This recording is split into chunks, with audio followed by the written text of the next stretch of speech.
Breakout valve diaphragm replacement is a simple job that can be done in under an hour.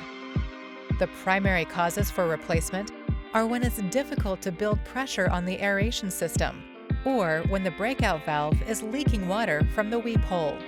When installing or servicing any equipment, be sure to follow applicable codes and practices. Always follow plant and OSHA safety procedures. Step 1. Isolate the breakout valve from the water with the isolation valve, or by draining the tank. Remove the nuts. Then remove the valve bonnet. Step 2. Place the breakout valve on a clean workbench. Unscrew the diaphragm from the valve bonnet. Install the new diaphragm.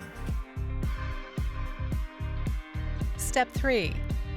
Return valve bonnet to breakout valve assembly and use 2 nuts to hold assembly in place. Make sure weep hole is pointed down. Step 4. Apply anti-seize to threads. Attach nuts. Hand tighten. Then use a socket in a cross pattern until tight. Step 5.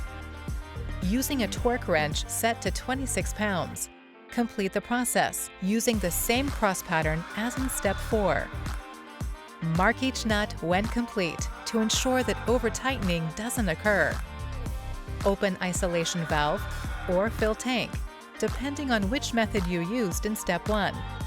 And you're back in business.